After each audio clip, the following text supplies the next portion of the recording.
आप देख रहे हैं सूत्रकार समाचार।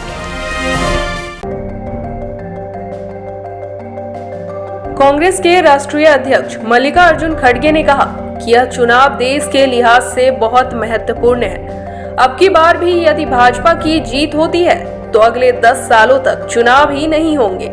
इसलिए अभी के चुनाव में व्यक्ति को ही नहीं चुनना है, संविधान को भी बचाने का प्रयास करना है। यदि जनता ऐसा नहीं चाहती तो उनकी मर्जी, लेकिन कांग्रेस ही आखिरी दम तक संघर्ष करेगी। आपको बता दें कि झारखंड के हजारीबाग के बरही में आयोजित जनसभा को खड़गे ने संबोधित किया। खड़गे यहां इंडिया गठबंधन उम्मीदवार जेपी पटेल के लिए जन समर्थन मांगने पहुंचे थे। साथ ही उन्होंने कहा कि हेमंत के हिम्मत की सराहना होनी चाहिए कि जेल जाना उन्होंने पसंद किया, लेकिन भाजपा के सामने झुके नहीं। मोदी तो हर बात को यही कहता है कि अब के बार 400 पार। अबे आएंगे कहां? अब आएंगे कहां 400 पार?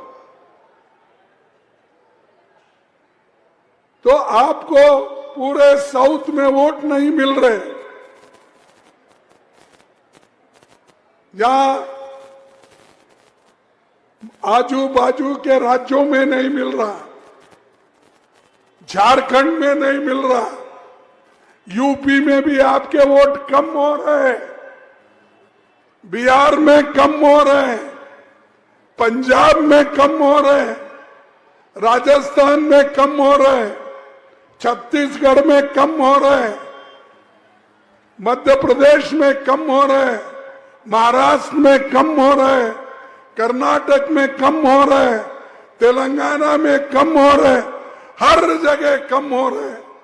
और उधर जो है तमिलनाडु में डीएमके और कांग्रेस मिलकर कर रही, वहां तो आपका नामो निशाना नहीं है। तो कहां से 400 पार? ये लोगों को गुमराह करने का है।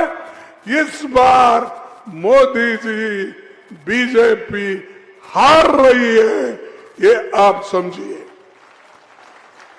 ये हार रही है, हार के ही, उसीलिए वो हमेशा असली बात छोड़ते हैं। देश के लिए उन्होंने क्या काम किया ये कहते नहीं। क्या किसी को एम्प्लॉयमेंट दिया? क्या किसी को नौकरियां मिले? क्या किसी को आपने किसानों की आमदनी बढ़ाई? आपने काला धन लाकर लोगों को देने की बात की थी, आपने दिया? दिया क्या?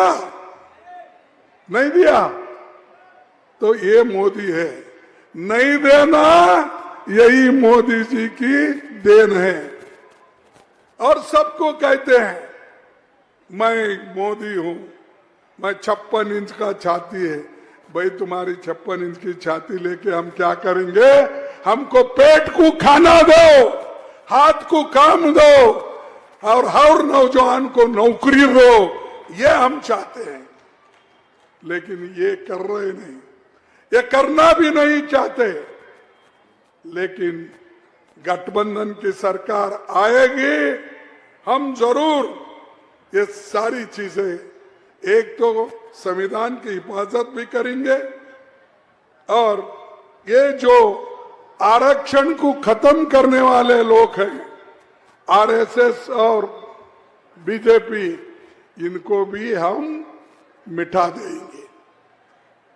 वहीं इस मौके पर कल्पना सोरेन ने कहा कि रॉयल्टी का पैसा मांगने पर नहीं दिया, बल्कि हेमंत सोरेन को जेल में डाल दिया। उपेक्षाओं के बावजूद हेमंत लगातार गरीबों के लिए काम कर रहे थे। अब लोगों को तय करना है कि उन्हें रंगीला चश्मा पहनना है या कड़वे सच को भी देखना है। कौन आपके लिए काम करने वाला है, यह परखने का समय आ गया है।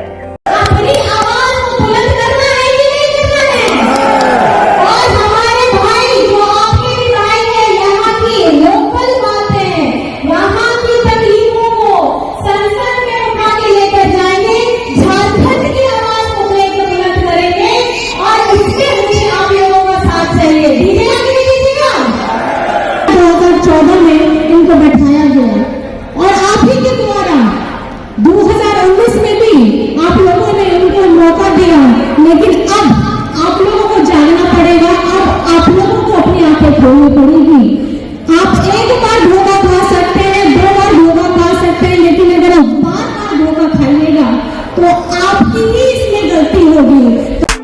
अगर आपको हमारा वीडियो पसंद आता है तो हमारे चैनल को लाइक, शेयर और सब्सक्राइब करना ना भूलें।